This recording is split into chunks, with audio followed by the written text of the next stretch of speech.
Buon pomeriggio allo stadio Enzo Vasi di Piraino, 19ª giornata del campionato di eccellenza siciliana nel girone B. È il momento dell'incrocio tra la Nebros, padrone di casa, e gli ospiti della Messana. Partiamo dai padroni di casa con Sendin, Sacca, Noto, Dovico, Conti, Bontempo, De Nadal, Scolaro, Travaglia, Margaritini e Pontini. Risponde la Messana, qualche cambio, qualche novità. Subito dentro i nuovi Mameli e Agolli, questo l'11 di Antonio Venuto, Ferrara, Fragapane, Della Guardia, Giorgetti, Biondo, Pannitteri, Cannavò, Mameli, Agolli, Rizzo e Gueye.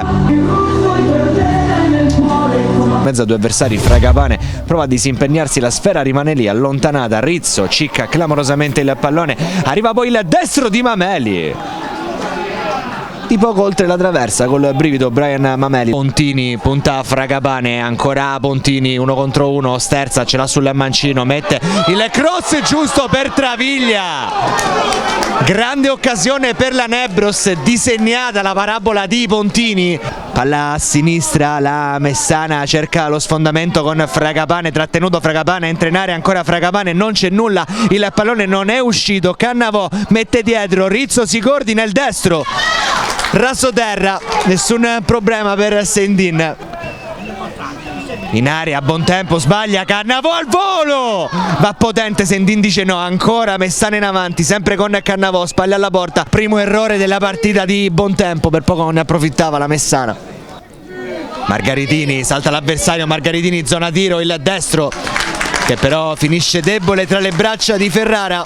Fischietta alla bocca per il signor Lafranca, soltanto un minuto di recupero all'Enzo Vasi di Piraino, è 0-0 dopo il primo tempo tra Nebros e Messana. Va con il mancino verso la porta di Ferrara, respinge il portiere della Messana, genovese. Gueye a sinistra, adesso scatta Gueye, il cross per Giorgetti che era rimasto lì, conclusione, calcio di rigore per la Messana. È arrivato il fischio di Lafranca, parte la rincorsa di Cannavò.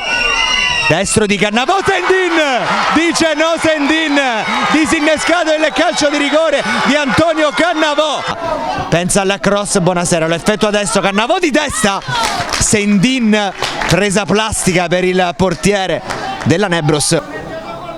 Punizione sul palo più lontano, Travaglia la rimette dentro, colpo di testa, esce Della Guardia, non falloso. Occhio perché sbaglia Biondo e allora può salire come in area di rigore la Nebros, e la conclusione con il destro viene masticata. Va Fragapane in mezzo, pallone respinto, buonasera, carica il destro, alto oltre la traversa. Finisce così allora l'Enzo Vasi di Piraino 0-0, un cordiale saluto, grazie per averci seguito e come sempre alla prossima.